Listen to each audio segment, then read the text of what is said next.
Welcome to the PahRooZings, Appraisers on Purpose podcast. This podcast showcases inspiring appraisers and professionals from the industry who are leaders in their field. How did they get to where they are? What have they learned along the way? And what do they do now for their teams, their clients, and the industry? Your host is real estate investor, entrepreneur, and appraiser, Michael Hobbs. Well, welcome back to PahRooZings, the Power of Values. Once again, we are excited to have another industry peer who brings another perspective that many of us are unaware of or might not be familiar with. And I think one of the fascinating things about Mark is that he didn't come up through the appraisal profession, although he's been around the real estate industry for a significant amount of time. And I think you're going to find as well that there are a lot of interesting takeaways from not only his life experience, but his professional experience and his fascinating view of the future. So with that, Mark, thanks for joining us. Yeah, Michael, thanks for having me. It's really fun to be on. Wonderful. Well, my opening question for everybody is, so Mark, from the perspective of real estate appraisal and valuation, were you born this way, or how did you follow? What yellow brick road did you follow to get over? Yeah, definitely not born this way, Michael. I tripped and fell backwards over a bunch of pans in the kitchen, and kind of landing with a really loud crash would probably be the better way of describing my entry in. So I was born a technologist coming out of college. I worked actually in the mobile industry. So I was with a company that created the very first wireless email applications, wireless mobile applications for, you remember the Palm Pilot? Absolutely. I had a Palm Pilot. That thing was transformational. A long time ago. So I was a young kid coming out of college, had a great chance to land a biz dev role with this company, and we took that product, sold it to Palm, to BlackBerry, partner with BlackBerry, Windows Mobile, all those old devices that you remember that were the precursors to smartphones. And when Handspring was formed by the founders of Palm, that was really the first kind of smartphone that combined how you take a BlackBerry and combine it with a phone. There you go. You get that device, and then everyone started following. And obviously the iPhone was born out of that a few years later. So being kind of on the front seat of watching that whole applications initiative during that time, one of the companies I was involved with, we actually created the very first wireless MLS application, and we patented it. Holy smokes. So to give people some sense of history here, because for others, they're like, well, Mark, I remember when there wasn't an internet. And other people are like, you mean there was something before the internet? So what kind of time frame are we talking about with the first wireless? Yeah, we're talking about the early 2000s here. So, again, on a Handspring device, on a Trio, and on BlackBerry. The BlackBerry, imagine that we're out there showing agents, hey, you can actually search the MLS from this device and show it at an open house. Like, you can say, what are you looking for? And you put in the parameters, and bang, we're pulling up MLS data, right? And showing pictures and all the rest of it. This is the whole time the MLS was starting to digitize and go into real estate listings being digitized on, and then coming over mobile like that. So pretty fun time to do that and work with that side of the industry. So I worked in the real estate and also the mortgage side of the industry for quite a while. I fell into, to answer your original question, I fell into the AMC world, like a lot of people do, by stroke of, or dint of circumstance. We were working in a company that was a settlement company. It had a title organization, did credit. And when HVCC came out, they said, we want to do appraisals. And so they opened up an appraisal company, and I pivoted from my role to help them start that AMC, and turned out to be really good at it in terms of just getting lenders to understand the value of it and then, sign up with us. So that was my foray into that world. Very different world, working with appraisers as opposed to working with real estate and mortgage. But I've come to, over the little over, I think 13 years now or really 15 years that I've been involved in the AMC world through several different lives. I've really come to make friends with so many appraisers, come to really respect the profession, to understand a lot of what appraisers like and also fear. Sure.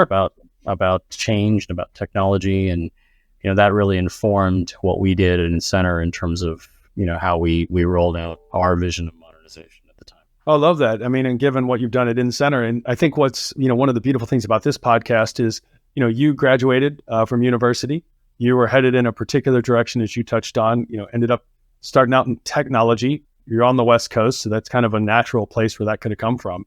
So here you go from university, you get into a technology business. So did you stay in technology businesses?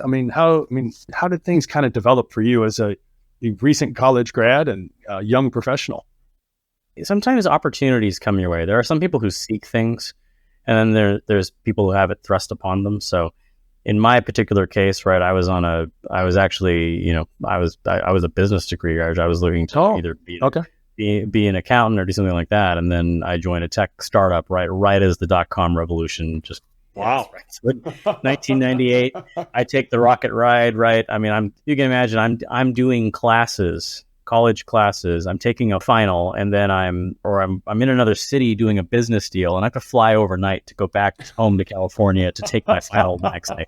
I'm in a room with people twice my age. Oh my gosh. Talk about learning a lot. I got great exposure and great learning. I was also pretty snot-nosed at the time, right? And so I can look back over some of how I interacted and understand, right? Okay, some of these guys were really kind, and they were putting up with me and helping me learn to be a better businessman, right? Just of course, be a man, not a boy, right? Yeah. In terms of how you interact. So, it's so funny. Your life experience changes you, and now I'm kind of the guy that sits back in meetings, and I try not to say as much and listen as much as I talk.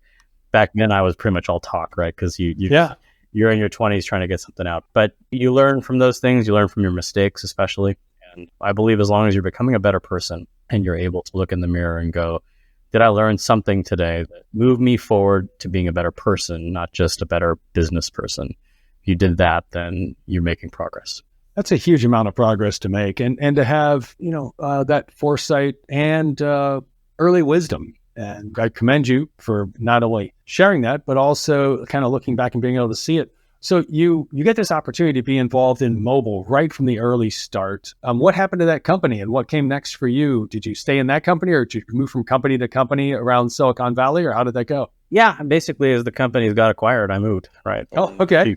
In a few cases, like any set of startups, right, they failed, and then you just move on to another company and start life over again. Then, of course, as I started getting older and getting into the marrying age cycle, it started being less about startups and more about finding more established companies. So that's kind of where I landed in the AMC world, into an established company. Sure. Went to work for, a number of well-known companies in the space, moving and learning about valuation and just taking my sales and business development prowess with me. And then I always had that product management and tech background to be able to fall back on. And so what I would find is that as I would join a company in a business role, whatever initiatives that they were thinking about doing with appraisal or technology or whatever, I would start having an impact on that, because I was able to blend what the salesperson sees with how to talk to an engineer and how to put that together into a product vision that actually made sense. And so that's what I ended up doing by default, sort of in all of these roles that I was in. And then once Incenter came along and recruited me to, in this particular case, they had an AMC and they needed someone to come and lead it. That was my entry point into Incenter, was just to run the AMC. But then, right as we were doing that, we were looking at this technology with around virtual inspections. And just as I joined the company, basically, right, COVID was a thing. It was hitting. We couldn't get appraisers to get into properties. A lot of times people wouldn't let them in. And we were looking at modernization. Of course, back then, that was 3 years ago, 2.5 years ago. The hybrid was already there. And, we figured the hybrid would have obviously a place in the future, but it was still in pilot back then. And the thought that we had as we were talking with our appraisers was, at least appraisers in our panel, were like, if we were to have you be able to do something with the house and do a technology-based appraisal, what would that look like? I mean, and what we were getting at the time was a lot of pushback on, well, one thing I would like to do is I'd like to be able to inspect the property. I don't necessarily want to have somebody going out and collecting data for me, and I'd like to see it for myself and be able to verify it and do that. So we embarked on something radically different, right? Which was, okay, how do we get an appraisal? How do we get an appraiser to be able to do an appraisal and do everything that they pretty much do when they're there in person, but just to be able to do it remotely, and we were doing that looking forward to a future time, right? Where a pandemic might return, or you might have lockdown, or you might have property inaccessibility or whatever, right? And can you do this without the drive time, without the gas and all of that? So that was basically a culmination of taking all of my experience from 20 years ago with mobile, right? Being able to understand that aspect of it and push it into what I know about appraisal. And of course, had a lot of help and a lot of friends that are well known in our world come alongside me to do that. Sure. Most notably, our friend Josh Wallet was a huge contributor to helping us understand the appraisal profession's desire to be part of the inspection. So we started really looking at how can we do that. And I'm still doing it. We're not done, right? We're looking at the world and going, okay, it's changing. It's really, really changing. How can we keep appraisers at the center of that world? That still drives us, right? And as the tech gets better and as other approaches come into play, that's all good, in my view, for appraisers. How do you get maximum adoption, but how do you also get maximum buy-in? And that's really kind of where we're at now, to say, look, there's a lot of different ways potentially to slice the onion, but how do we keep appraisers at the center of that conversation? So that's still the driving force. Well, I appreciate that, Mark. I think an interesting thing, and one of the differentiators for your background versus a lot of people that have been able to join us as guests, is you, as you touched on, got experience in product management. You got a background in technology companies, and then sales and business development. I think it'd be really helpful for people to get a sense of how, as a young professional, did you develop, or was it the company or was it you, in terms of developing your ability and skills around business development and sales? Because that's one thing that a lot of people in the profession don't have a lot of strength in. And people outside the profession don't realize that is such a valuable skill to the profession. So you being able to share on that really is a wonderful spotlight and a reveal that people aren't aware of. Yeah, so you've heard the expression, we're all salespeople, right? I have. Some of us are born to it naturally. I certainly would consider myself one of those. From a young age, I've always liked to speak and talk to people. As you know, you and I met at a conference where I was speaking, right? And at an appraiser conference, right? And I love the teaching aspect of it, right? I teach kids on the side, right, in other aspects of life, and that's always part of who I am, is being a teacher. But you learn to be a teacher by being a student. So by sitting under better people, more experienced people, and understanding how they approach conversations, how they approach communication, if you're always learning, then you're absorbing something. So, and then you make it your own, right? You take your style and you combine it with what you've learned to make it your own. Not everybody is a natural salesperson or a natural talker, and that's okay. I think it's just like not everybody is a natural operator either, right? I mean, one of the things that I like to say is the sales and biz dev side came easy to me. Yes. The operations side, I know about operations, but if you say, hey, Mark, I want you to take this process and manage it down to the nth degree, that's not something that I like to do. I can do it, but I would much prefer to create the overall vision, get the right people in here, delegate that, and let them run with it and support, right? So you have to kind of know what your psychology is too. For appraisers, I think I've met the spectrum, right? I mean, I've met appraisers like yourself and others who are just, you have the personality part of it in spades, you've got the sales ability, and then you also have, right, that ability to be technical. And I've met a lot of appraisers who are very technical and to some degree struggle a little bit with, how do I sell myself? How do I communicate with people? And I would say that part of that, to go a little spiritual here, the part of it also is deeper than that. It's not about just learning the skill, right? It's about who are you as a person and what's in your heart. If in your heart, in deep down in who you are, right? For me, there's a very spiritual element of this, right? Which is being a better person, and not just trying to be a better person for the sake of being a better person, but doing so because there is a driver in my life that's a higher power than me. And there's an expectation and there's a duty to be that way. So even though, like everybody else, I can fail, I can get angry, I can get frustrated, I can make mistakes, I know that every single day, I as a person need to be better for the people around me, for the employees I manage, for my kids, my family, my wife, right? And if I am progressing that way as a person, and I'm seeing, hey, Mark, you were too quick to be angry. You snapped when you shouldn't have. You should have held your tongue and listened. Yeah, or maybe something offensive was said to you, and your normal reaction would have been to punch right back, right? And that's where you need to look in yourself and say, okay, how is there a better way to respond? And is there a way that's productive that will lead to a better outcome? I've had to learn that lesson, I think, like all of us, the hard way, like hitting my head on the wall and smashing my face into it over and over again to figure out that the result needs to be better, but you need to initiate. When you have that change in your heart and who you are changes, then everything else, I think, follows from that. So how I interact in a sales environment or in a sales conversation or a business development meeting, or if I'm dealing with an appraiser on a hard issue or dealing with a lender defending an appraiser from an issue that they feel is a problem, all of those things are part of being a salesperson, right? It comes from find consensus, get the interest separated from the position. So this is kind of a negotiating tactic, right? A lot of people don't understand this tactic, but it's something very important to understand when you're negotiating with anybody. Understand what the interest is behind the position. If someone says, I'm taking position X and you're on position Y, right? In order to find that middle ground, you have to understand, why are they taking position X? What is the interest there? Is it financial? Is it economic? Is it survival? Is it personal? Whatever that is, if you can figure that out, interest behind the position, then instead of trying to negotiate the position, you're now negotiating with that person's interest.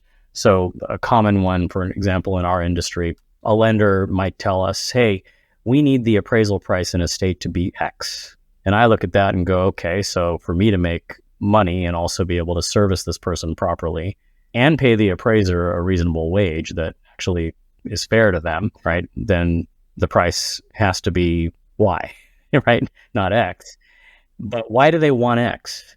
And so instead of saying, sorry, we can't do it, or hey, no appraisers are going to do it for that fee or whatever, the first thing I ask is, tell me about your historical pricing. Why did you guys select X? And what's the driver behind that? Are you getting pushback from customers? Are your brokers kind of screaming at you when they hear a different price? You know what I mean? You're trying to suss out what's that interest behind that position. Got it. Once I have that, then it's easier to talk to them, and it's much easier to represent our side and, frankly, the side of the appraisers behind us. I can then paint that triangle of price, quality, turn time, pick any two.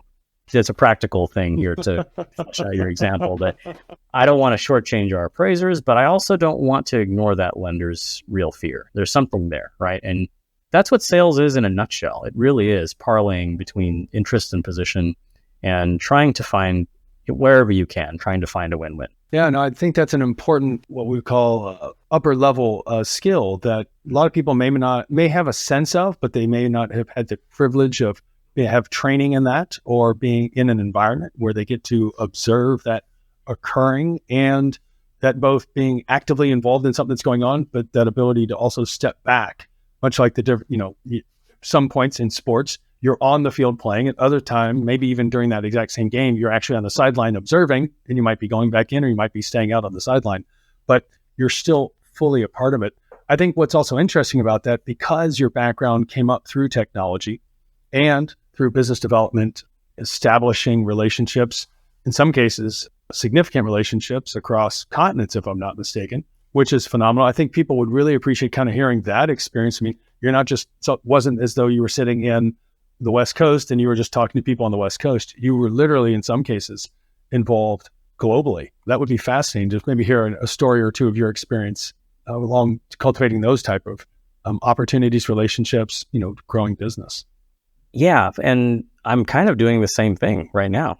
We talked earlier. I'm now on the East Coast. Yes, you are. Right, which is a whole new world for me. Right, so moved here during the pandemic, and I'm loving it. And I'm living in Carolina now. Right, but anyone who talks to me here, it's obvious that I'm not a North Carolinian. So it's all about learning a new culture, learning how it's done here in the South, based on. It's very different for someone who grew up in Southern California, right? But again, all the same skills apply. So one thing I would encourage people to do is to travel. That's the first thing. It is one thing to watch stuff on YouTube. Yes. It is entirely another to put yourself in another culture, in a place that's completely foreign, and just roll with it, right? So I had the privilege, my parents, were immigrants to this country, as was I. I had the privilege from a young age. My parents made the sacrifices to take my sister and I back to India every couple of years, and we did that growing up. So there were a number of summers I got to spend in India, right, at a very young age. One thing that actually, you talk about perspective. Yes. I can remember this clearly, landing in Bombay, which is an interesting city in and of itself. And then walking out of the airport, it's at nighttime, right? Because it was a 25-hour flight or whatever. Yes. And I think I was 7, maybe 6 or 7, and holding my dad's hand. And as we walk out of the airport to try to find a cab here at night, I look to the left, and there's a pile of men, okay, like grown men. Yeah.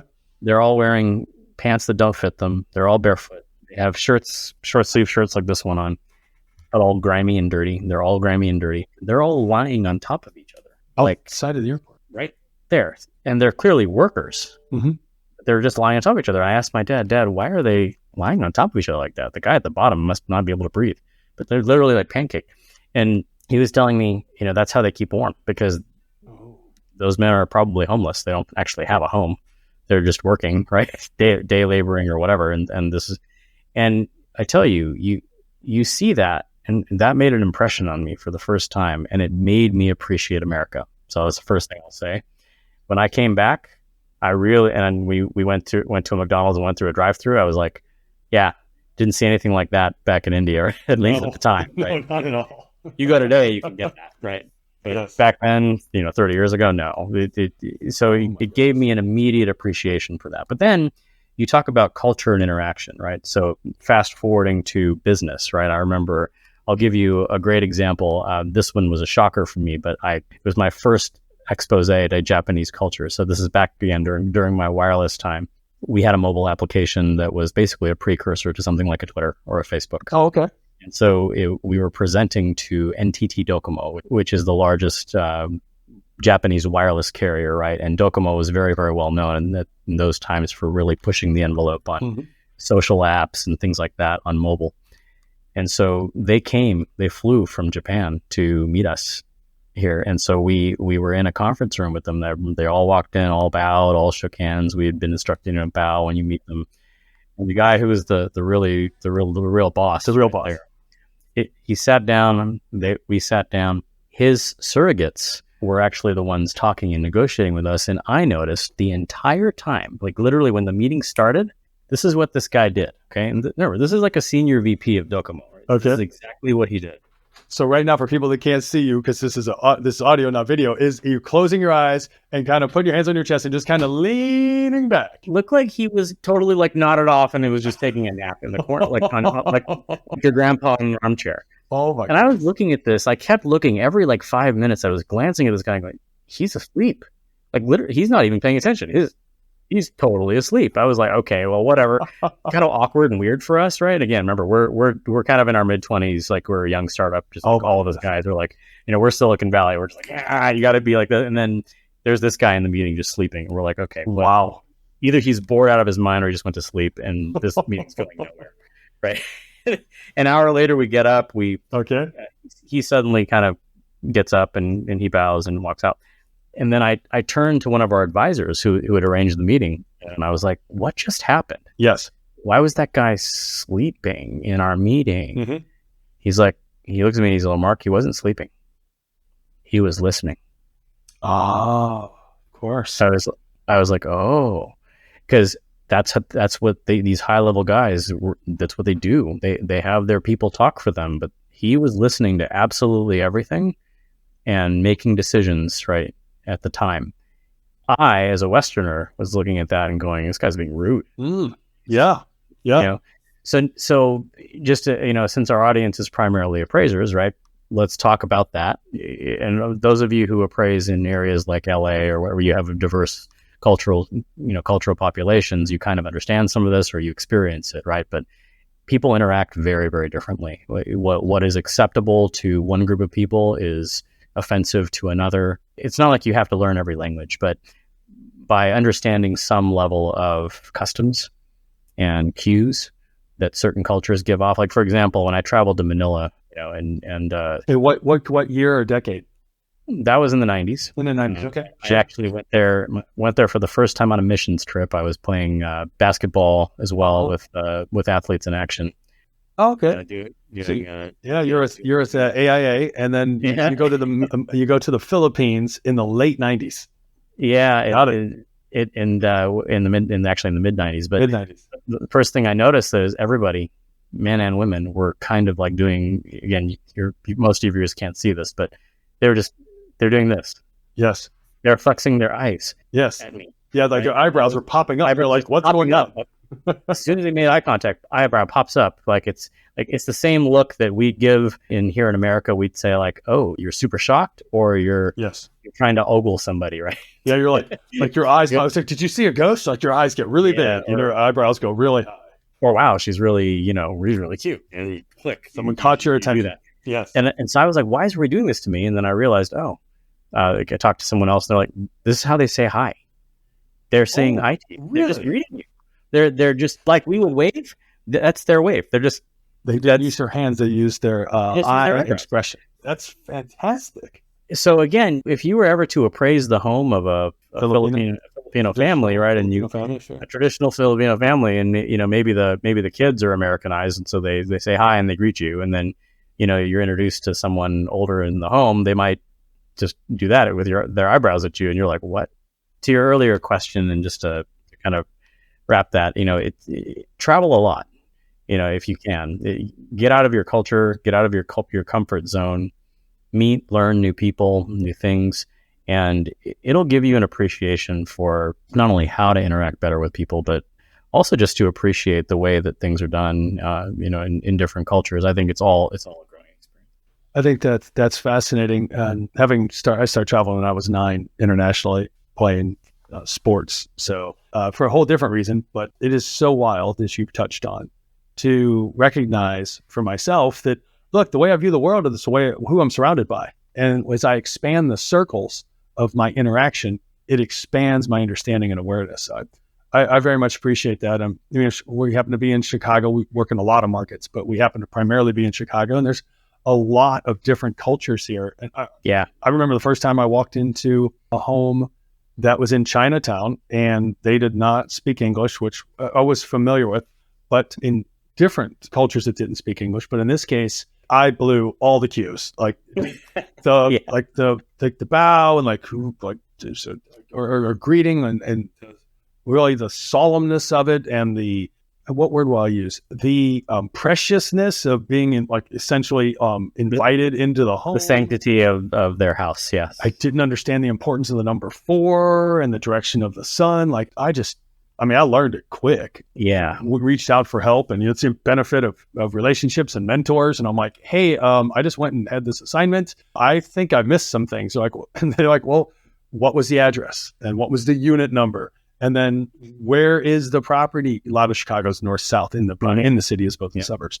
Like, which way does it face? And I was like, I didn't pay attention to these things. Like, Michael, why would you? You just don't know any of it. So I'm a huge fan to exposure. It really opens up one's eyes. And I think that's pretty amazing, given so much of your experience literally spans continents, whether it was the work that you were doing, negotiating with, Japanese or even Chinese entities while you're here. You almost had stardom had you been associated with MySpace. Some of the people here actually remember what MySpace was. That's a great story. You want to just give a little snippet of that? Yeah, so just to kind of, we were like many startups, a little bit too early, but we had, this was the mobile piece of it, but we had developed an application that actually could slice through populations in seconds and actually match you with other people based on like-kind interests and your personality types. So, the idea was, if just to kind of flesh that out a little bit. Yeah. And this was 3 or 4 years before MySpace and 5 years before Facebook, right? So we were definitely early. I think had we waited and done this 4 years later, we would have probably gotten hundreds of millions of dollars of VC money, and who knows? Maybe we could have been kind of like a Facebook. I don't know, but what we did there is we said, all right, because we were young, right? We were all Silicon Valley people, right? And we were like, all right, so meeting people is your biggest thing. Everyone was moving there, right? And so you don't have any friends. You how do you connect with people?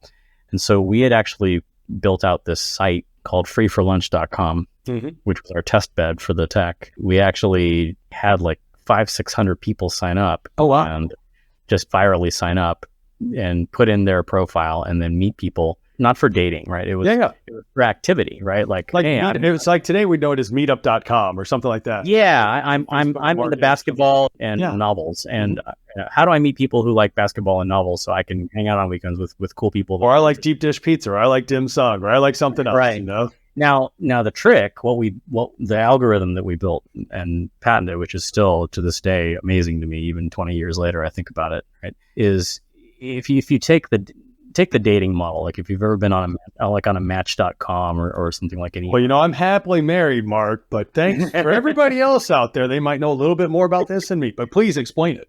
Prior to being married, if you've ever been on one of those sites, okay, so you can't just put in and say, I'm a male looking for a female, okay, as an example.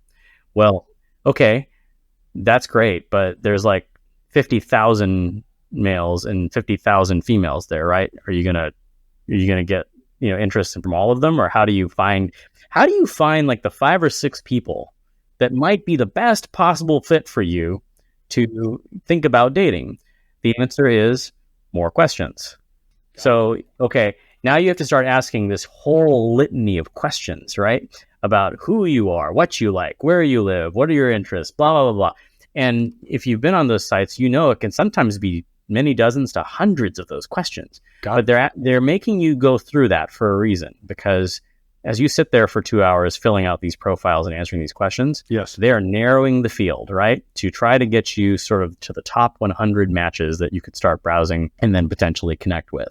Well, we realized that people would not do that with each other for anything other than sex and love. Right? Because that's kind of a driver. You sit in front of your computer and you're willing to do that for 2.5-3 hours. Why? Because you have this underlying interest. Remember my interest position? Your interest is, I want to find a match. I want to find a date, want to find a girlfriend, or find a wife. You're willing to do that, if you're a guy sitting in that position, and vice versa if you're someone else. Are you willing to do that for, say, meeting someone for basketball and coffee? Probably not. Okay? Especially if it's a stranger or someone random, you're trying to make new friends. You're not going to sit there for hours and hours and do this. Okay, so how can you do this in 8 questions? Oh, fascinating. That's what our technology solved. We actually had a professor from Stanford on our board who was a psychology expert, and a bunch of other people. We created this algorithm, these heuristics that would allow us to ask basically 8. We had 8 questions that we could ask anyone. Wow. And these were not questions like you would normally think of, but for example, one of the scenarios was you're sitting in a movie theater. A fire breaks out. Do you quietly get up and leave? Do you tell the person next to you to tell someone in the theater that the fire is suddenly breaking out and then quietly get up and leave? Do you stand up in the aisle and yell, fire, everybody get out, right? Or, oh my God, we're all going to die, and then you run out, right? But by answering the question, right? Interesting. And answering a short series of questions very similar to that, we could create a pretty accurate psychographic profile of who you were. That's fascinating. And based on that, okay? Yes. We could match you, in a population of thousands or even hundreds of thousands of people. We could match you with the top 5, 6, or 7 people who would be most like you, most a fit for you, right? And that's why our portal, when it launched in San Francisco and in Washington, D.C., because think about that, right? D.C., every 2 to 4 years, it all changes, right? All changes, yeah. New people, new interns, new whoever coming in to work with some congressman or whatever. Don't know anybody, right? And in those 2 places, our application become really viral, and people would use it because they wanted to meet people, right? So our thought was, this is again precursor to mobile apps and smartphones, right? How do we get people to use text messaging and others and other interests to meet up for things, and then how do you monetize that? That's what our mobile app did. And like I said, I think we were a few years too early, because all the investors we ever presented to after we raised a series a capital seed capital and then a Series A, but we couldn't get past that point. But because once we started to try to scale it, most of the investors we were talking to could not understand and couldn't believe, why would people meet random people they don't know? Why would they even want? Why? You guys are nuts. You're crazy. Goodness. Nobody will do this, right? 5 years later, some kid at Harvard starts a website that does exactly that. Yep. And it becomes this thing we know as Facebook, right? Well, and you think about the same pitch when Uber first came out. It's like, why would someone ever get in a stranger's car? Like, being told, like, do not talk to strangers. Don't get in a stranger's car. And that's exactly what, So it's what we all do now, right? We just call Lyfts and Uber. So you think about even the psychological change that has occurred in people over the last 20 years. That's a whole nother topic we could spend hours and hours deconstructing on a podcast. It's unbelievable. Yeah, that might be a good repeat opportunity. But what's fascinating about this, again, your technology background, your willingness to both, as you said, being young, talk a lot, but then also start to listen and observe. That same being ahead of technologies, this theme that continues to show up in your career, and therefore one of these being early on, it's like, hey, there was this thing called a BlackBerry, which would really kind of look like taking your laptop and shrinking it down to the size of literally your palm, and it had a keyboard on it and it had a screen, and it was transformational and it was wonderfully addictive. But from that standpoint, you said, hey, well, wow, could we do a mobile MLS? Can we actually bring that access to the palm of your hand, which really got you, I think back, was that still the early 2000s or mid? That was early 2000s, yeah. When you start getting involved with some of the big players out there, like they might recognize the name like a Coldwell Banker or others. What was that interesting conversation like when you're approaching people who don't even understand the technology, offering a solution that they didn't even know was possible? So it was actually productive in a lot of ways, because real estate professionals, especially the people who are heads of real estate companies, while you would say the average real estate agent is very similar to maybe the average appraiser, just in terms of I've done it this way, and changing is a little bit hard. When they see something that actually measurably impacts their life, though, that's where it becomes a lot easier to talk. So, those kinds of companies that you talked about, right, saw the potential of it and realized, right, at some point in time, this is going to be the way people actually walk into houses. Yes. Already armed, already looking at it, right? And this is the way they're going to do it. So those conversations were actually quite fruitful, because and we were able to make some traction with that app with a number of players in real estate, because of the fact that people were looking 3 or 4 or 5. Yes, I already sent them some of the stuff, even though I'm on a podcast. Yeah. So 3 to 4 to 5 years from now, they were thinking that far ahead. And I think that's very instructive for all of us today, right? Are you thinking 3 to 4 to 5 years ahead? In terms of where you're going to be, right? Because they certainly were, and they are, right? Even now, if you look at real estate, right? Like everybody sort of whiplashed to Zillow when Zillow came out and tried to do their own version of Zillow. And to that, almost every real estate company has something like Zillow right now, even though Zillow would still be considered the leader in the space. There's really robust alternatives, and most of the real estate companies actually have their own version of that. And they're trying to use that to mine data and to capture the interest of consumers long term. The next steps are always the most important thing to look at. You can't just be stodgy and look at your profession like switching examples. Yeah, I couldn't just stay on the fact that it'll always be appraisals, or that people will always be able to get into houses. Right? There has to be some element of me looking at our business saying, we have to also plan for future scenarios. It also means not shutting yourself off to things, right? So, for example, even though I picked a path that was more based on a virtual inspection for an appraiser, that does not mean that I am not looking at the hybrid, right, or its value. You have to be able to look at yourself and say, is this always the only answer, or should we be covering bases, or should we look at alternative solutions? To kind of round that back to your podcast listeners, I would just tell them the same thing, right? They're business owners too. Maybe they don't run, a company as large as Incenter, but that's okay. You still run a company, or you run a business, or even if you're working for somebody else as a trainee or as a new appraiser still working under a firm, you're still running or being part of that business. So you should look at what's 3 or 4 years from now and try to push your firm in that direction, right? Go sit down with your with your owner or your leader and say, listen, I think we need to look at X, Y, and Z because we might be called to do these things.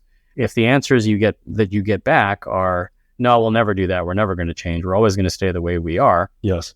Then it should spur something in you to say, okay, well, maybe I need to do something different long-term. Maybe I need to strike out on my own. Maybe I need to have a plan that in 2 years I'm going to be here. Right? Yes. But you have to start thinking about how your business and how you personally are going to evolve based on those changes.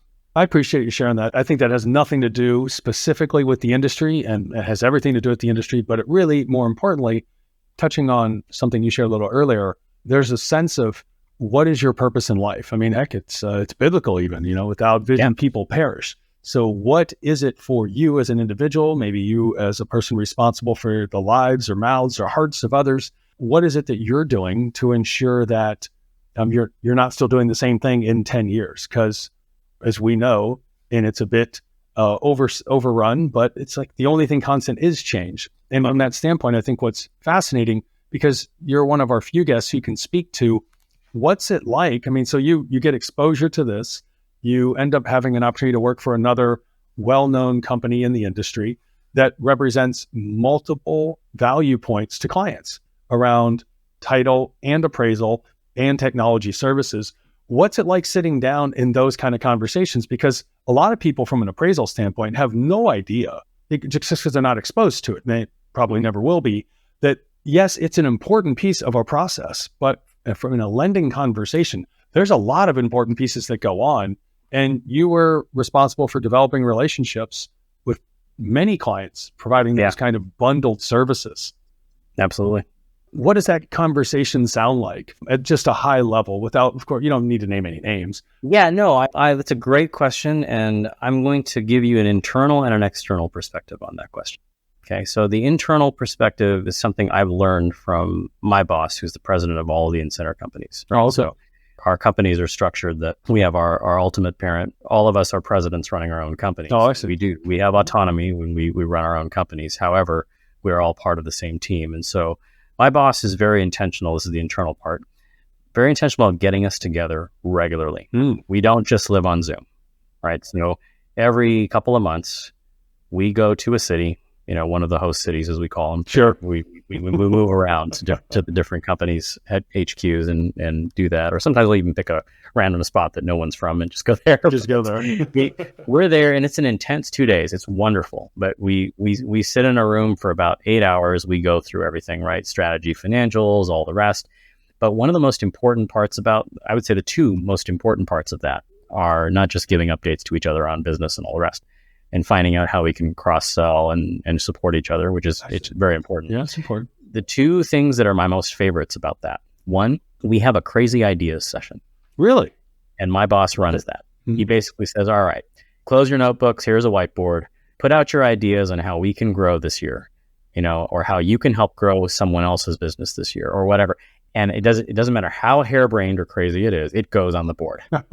And we discuss it. We actually have these crazy idea sessions, and they're like a solid hour and a half, and it's amazing what comes out of that. Yes. Right? I mean, what we're doing in certified listings and working with the real estate community came out of that, right? Just the idea of, okay, how can we pre-set a listing so that it basically has title ready to go? It's clean before it even gets on the MLS. Oh, wow. You're not going to have that train wreck hit you, when people find out, oh my God, there's a solar lien on there. It's derailing the whole transaction. No, but how can we do this before it even lists? And who do we work with to do that, right? Yes. Same thing with valuation. We're working on those components too. How do we, even if we can't necessarily pre-value a property, can we get all the data in there that allows an appraiser to just have it and not have any surprises and be able to do something with it, right? So all of those kinds of crazy ideas came out of the session. I would encourage listeners here, whether it's internally with your teammates, yes, or with a few friends that you might have locally, have a crazy idea session every now and then, right? That's it, and make it a regular thing to question yourself, question the business, and what could we do better and how could we do it? Even if the outcome is desired, but the way to get there is kind of crazy, harebrained, or unclear. Yes. By just articulating the fact that you have the outcome, and this is what you might want to do, yes, to make it better, it starts getting you thinking about creative ways to get there. So that's an internal. Internal. Got it. The external piece comes with listening. So we don't just walk into a client, a lender, and open our suitcase and say, here's the 15 different products we have. Yes. Which ones would you like? What we do is we actually do what we call enterprise reviews. So like I love, there's a large bank that I won't name the name, of course, but we walked in, our enterprise team set that review. Just give me one quick second. We'll pause here on your podcast. Let me just let my team know I'm a little late to this meeting. No, I appreciate that. Yeah, coming on. Fascinating perspective that you get to share that others don't necessarily have exposure to. So this helps people start to understand we're all cogs in some wheel somewhere at some time. And in this profession, that's definitely the case. So here you are in a conversation of an enterprise review, which encompasses multiple needs. It's supposed to be about sales, right? You think that going in, but it's not what it's about. Got it. What we do is we say, we want to find out about you. Yes. Tell us about your goals, your desires. What do you want to accomplish this year? What are your 3-year goals as an organization, your 5-year goals? And we spend the first half an hour, 45 minutes in something like that, just listening, whiteboarding it out, going around the room to each leader at that lender and saying, what keeps you up at night? What do you want to see change? What are some problems that you see now, and where strategically do you want to be in the future? Yes. Then part 2 of that meeting is, okay, how can we provide solutions that might help? And I love that the one story that I get told by our enterprise team is they walked into a very large financial institution, sat down, and the person in charge of the meeting basically said, look, just so you know, we don't really need another AMC, another title company, or whatever. There's a lot of them out we there. really don't need anything that you guys have, and we're not really here to buy anything from you. Just so you know, we just took the meeting, because just to be nice. It'd be basically, Yeah. And we said, that's completely fine. Let's talk about you. And 2 hours later, that company was basically telling us, you know what, there's actually a couple of things that you do that we do want, and we want to talk to you about that, right? So I would say that external piece really has to do with not just listening, but giving people the opportunity to be heard. Mm-hmm. And that is something that so many of us, me personally as well, we have failed in over and over again. We listen, we pretend like we listen, yes, but we don't hear it, right? And it kind of goes back to what I talked about at the beginning of the podcast, interest and position, right? If, again, I like to put things into practical terms. So when we as an AMC reach out to an appraiser and say, hey, the lender would like you to look at this comp and this issue and this reason, can you please comment on that? Yes. Not all, many appraisers are great at coming back and helping us with that, but there are some that will say, you know what, just get very defensive, right? I don't want to look at that. They are nuts. You're nuts. Why are you asking me to do this, right? Or you're trying to question me or whatever. Understandable response. It's a natural response because we're humans, right? We as people, we don't like being told that we were maybe we're wrong or maybe we missed something. It's a painful thing for anyone, no matter how experienced and how patient, to hear that. And so our reactions are sometimes visceral. The thing I would encourage in a situation like that is try to understand the interest behind the position. The position is, okay, they want you to look at this comp and this issue and comment on X. Yes. Why are they asking for that? Instead of instantly becoming defensive, right? You might ask the AMC or whoever is giving you that request, okay, I'm happy to try to help. Can you explain a little bit more what's concerning them? Yes. I promise you, 90% of the time, the AMC that you're working with hasn't done this either. They're just taking something from the lender and repackaging it and throwing you a flaming pile of crap over the fence and expecting you as the appraiser to deal with it. I hear you. It's totally okay, and I want everyone to hear this. It's completely fine, and you should come back with a nice response saying, I'm happy to do this and help you, but can you help me understand what's concerning them? And what I find, and I've instructed my own team on this as well, and they're now in that mode where when we get a request like that from a lender, yes, we don't just copy and paste it and throw it over to the appraiser. We actually interact back with the lender and say, okay, we're happy to help. Can you help us understand what's going on here? Does underwriting have a concern? Yes. Is it maybe the real estate agent is pushing back? and your LO is just trying to save a deal and look good, but those have different responses, right? Very much so. And underwriting's pushing back, there is a totally different set of responses and different mindset going into that response. If it's an LO or a realtor working together and they're the ones pushing back, okay, maybe it does or doesn't have the same level of significance. Yes. Or well thought out, pushback. Maybe it's not even great, and it should just be pushed back no matter what. But again, if you know that that's what's happening, you can help the lender in the AMC, and you can say, listen, I can understand that there's a realtor back there that's really concerned, or they're thinking that it should be this, not that. And it's going to help you in your response to understand that. And instead of coming back and saying, this comp is completely out of the area, and I don't know what people are thinking in terms of sending us this, but it's a ridiculous match. And by the way, I've seen comments like that in return memos, right? It's kind of, it's snarky. It just kind of, or you could say, you know what, we understand that there's a concern around, the potential value of the home based on that comp. Here's why this comp was not selected, and to be able to just do that in a way that reflects that you actually listen to it and you're explaining it in a rational way. There's a way to write, as you know. Email is a good example. It's a sucky way of communicating. You can reply back, and I've done it plenty of times, and I sound way worse and way terse than I even meant it to be. It just comes across that way. Yes. It's the same thing is true of our written responses. If you can help a lender or an AMC with your response of saying, look, I'm happy to help you. Help me understand why this is being asked. Is very much so. It could be something as serious as an underwriter has a problem. It could be something as customer facing as a realtor or the seller is angry and we need to help ameliorate that. And it could just be, you know what? We got a processor underwriter looking at an SSR that says there's an overvaluation risk. Yes. Has no idea why, because it's not on the SSR. Right? Has no idea how to tell you that. Yes. They're just basically throwing something back at you and saying, can you address this? They've got some data product that's giving them an indication. Right. They just want to make sure that there's more support so that there's some AVM or they ran or whatever. And all they're looking for is just a comment from the appraiser to help them cover it. That's it. Right. And it's a fascinating one, Mark. It's one of those, again, that's kind of that inside that, as you will, inside a playbook that a lot of people in the profession don't necessarily see, and it's helpful to get that insight. One other thing, just being mindful of your time, and I appreciate that we're running a little longer than what we had talked about, but two remaining questions for you. The one is, you have taken an approach in your career that is in some cases it was forced, in other cases because acquisition or startup goes bust, but you've continually sought out opportunities, and then opportunities have sought out you, that have put you in front of different communities, but expanded your skill set and expanded your impact and influence. What's really kind of been your guiding principle for being open and willing to change roles and change companies? Because that's something a lot of people aren't comfortable with. They don't have that fluidity of movement across firms. They're kind of like, I'm here and I'm staying and I'm not changing. And you talked before about, don't be stodgy, don't be stuck, be willing, be open.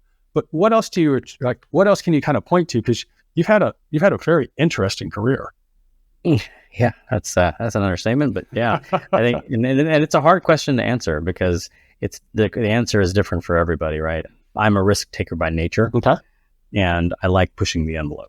Got it. And I've had to ameliorate that over the years as I married someone who is the complete opposite. You too, huh? All right, that's just me. So, and then when kids come along, that complicates it even further. Oh, right? yes. So now you're not just thinking about yourself, but you're thinking about them. So there have been times in my career, and I know that I'm not going to be there forever, but I sit there and suck it up for a few years because I know, for example, that my wife needs the stability, right? She needs to see the paycheck coming in, and you know what? You do your job, do it well, don't complain, and move on. Mm-hmm. The other thing I would say that has helped me sort of make those moving decisions is back to that whole heart thing. Yes.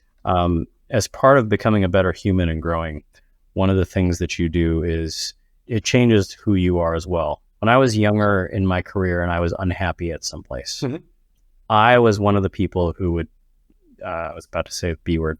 I You would be vocal. How about that V word, that D word? The V word is better. I would get together in the break room and vocalize my displeasure. Yeah. How stupid this manager was. How crazy were we to do this as a company? This was so nuts. Why are we, nobody knows what they're doing.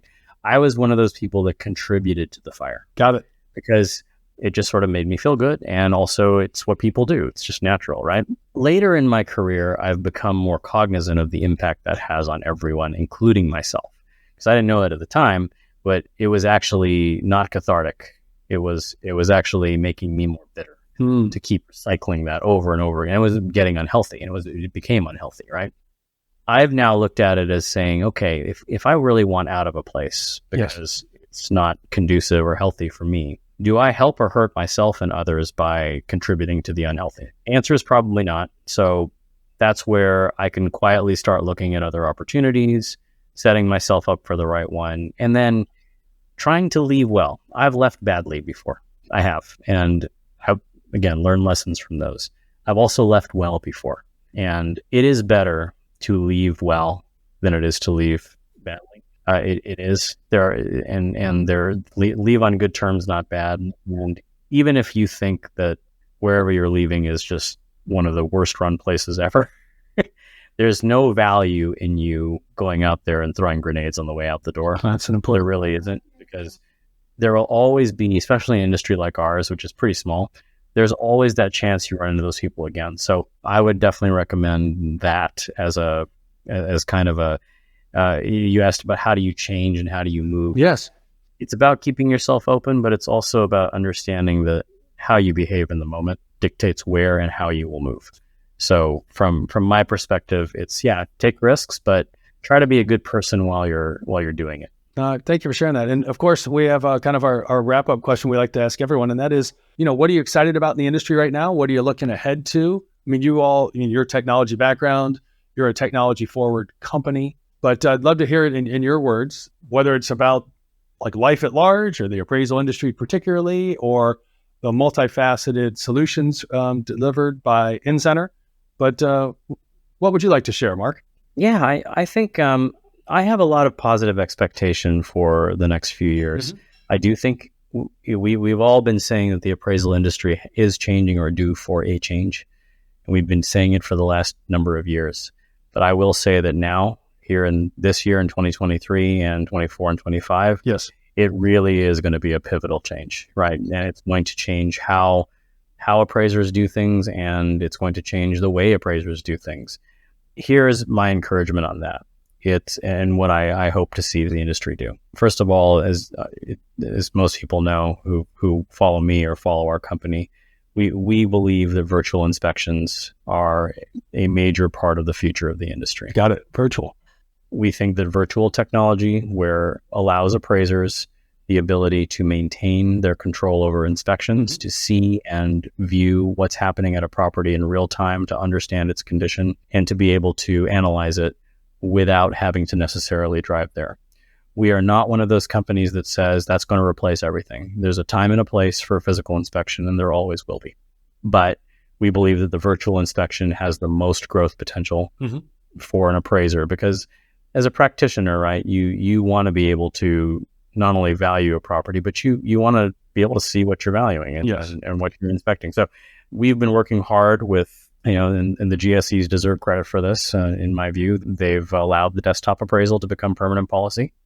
They've allowed the use of virtual technology for those options. And Fannie Mae most recently here allowed the 1004D completion repair to become a virtual. So you can do it remotely with virtual tech. Yes. That's awesome. That's just the beginning of the mountain for more appraisal types being done this way. And so we're really excited about that and what other agencies will do to allow appraisers to do these things virtually. I do think that the advent of the hybrid is another area that appraisers should look at. I understand a lot of the trepidation that appraisers have come out with in the industry on that. Yeah. I think some of it is warranted as well. And I don't believe, though, that if appraisers stay out of the hybrid, that it will become better. I think appraisers need to also look at the hybrid and say, here, how can I use it in my business? So again, just because someone hands you a property data report, right, doesn't mean you have to do it. right? But you might be able to look at it and say, you know what, for this particular property, there's enough data here and enough corroboration that I feel okay doing it. And I'll just put my limiting assumptions on and go do it. And there are others where you can say, this one, I think I'd rather appraise it, fully. I would rather go visit it. I would rather do a virtual or something, but I'm not going to do this one as a property data. It's your choice, right, as an appraiser to do that. But I think appraisers should have openness on all of these things. These options are all options created for appraisers to use. And my feeling on technology is pretty clear. Technology is like water. It flows and finds its own level, right? And you can either be in its way or you can get run over by it, really. And that's the way it has always been with technology. So I encourage appraisers right now, these next 1 to 3 years here, this is the time for all of you, no matter your level of experience, to embrace these technologies and make them your own. Because if you try them and use them and you come back to us as providers and you say, you know what, this worked well and this did not work so well, right? Or this could be better. Yeah, you're actually then becoming part of the solutions, and you're creating the solution alongside of us and making it something that's going to actually serve you and serve the industry. If the stance, on the other hand, is I'll never do this, never use it, don't want to see any sort of change, that creates that paradigm where you can see other solutions come in to essentially go around what is perceived as you blocking it. Whether that was the horse and the buggy all the way to now, right? It's always the same. So my encouragement is to appraisers is embrace the technologies that are coming, learn how they fit, help the industry apply how they fit, right? And you'll have people like me, and there are many others, who have an interest in listening to you and helping you get a better solution on the table. We can't do it without you. One advantage that I had is because I didn't have that kind of growing up in the appraisal profession piece we talked about. I didn't come into this with a bias. Yes. Saying, I think it should be done this way, so I'm going to design a solution around that. What we did is we listened to appraisers. We said, what do you want? Okay, let's try and create a solution that does what you do. And then, okay, do we hit the mark or miss the mark? We missed it? Okay, what can we do to make it better? And I think the best providers in the industry are going to keep that mindset of, hey, appraisers, tell us how to make it better. Feedback and tell us which parts of it need to be changed, which parts you're not comfortable with, what could be done to make it better. And I think if you're part of that solution, it's going to bode well for the future of appraisals, but also your involvement in it.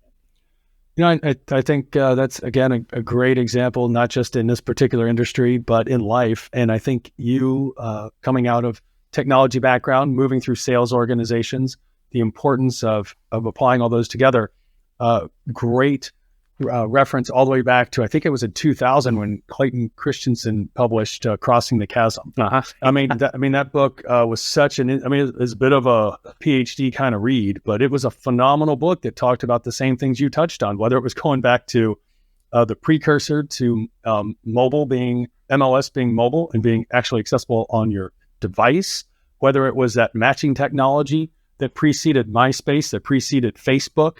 You look at it now and say, look, change is definitely going to happen. I have my own opinions about it. That's my point. And, in these kind of conversations isn't about what's my opinion for change or what's the best change. It's about what have other people done in their career. That is a path. It's a journey that we can learn from for ourselves, either in this industry or to choose to get into this industry or how to take this industry forward. And, that's why I intentionally reached out to you, because you are one of those individuals who wasn't born, as another guest had said in season 1, at the dumb end of the tape measure. You're like, look, I got no connection to it. I came through technology, to global sales, through title and settlement and appraisal, and then, to where you're at now. So I very much appreciate that. And so I come away with a sense of encouragement from where you're looking at. And what would you, if you had to forecast, and we won't hold you to it, would you say that we've seen most of the change that's going to happen in the profession, or have we seen just a little of the change that's happening in the profession? I put it in the middle of those two extremes. Okay. I think we are well on the way to change in the profession. I think we all know that Some of the demographics are driving some of that as well. But there's also just the fact, and I think we all need to remember this in the back of our minds, there's something like 60 to 80 million Gen Z coming of age right now, and Generation Alpha is right behind them. Gen Z is coming into the workforce, and you're going to have millions and millions of potential property owners that, frankly, the mortgage industry right now is looking at how do we scale so we can even handle that volume. Sure. Right. And what was the numbers that Freddie and Fannie have shared pretty consistently is that in 6 years, 40,000 appraisers basically doing all of the Fannie and Freddie work nationally. Yes, right. Yes. And now we're seeing a decline in that as some of the retirements come in. But on the positive, we're seeing more trainees than we ever have, which is really great. So back to my prediction on virtual inspection technology, I'm really excited about the trainee aspect of that, of experienced appraisers helping their trainees get experience more quickly without having to necessarily visit the home alongside of them. That's already happening now with technology. In addition to that, I think PahRooZings has another potential to help. But all of this is going to underpin, a lot of these changes. You got to understand, not everybody is doing change the same way. No, not at all. So what you'll see out of HUD and VA are probably going to be very different from what a Fannie and Freddie does. But just back to the core profession, I'm going to leave you with an analogy as a musician. I'm a musician. Oh, I didn't know that. How good are you? Are you on? Will we see you on America's Got Talent? Not I don't know. All right.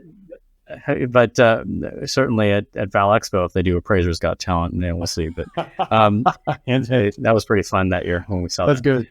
I still remember Danny Regalado playing sax. It was so much fun to watch him do that. but from the standpoint of a musician, okay, core skill set for me being able to play piano. Okay, there are synthesizers, and then there's all sorts of other instruments to play music on, right? But music evolves over time. So when back in the early 2000s, mid 2000s, I'm playing in a set, we didn't have backing tracks and a whole bunch of other stuff, right?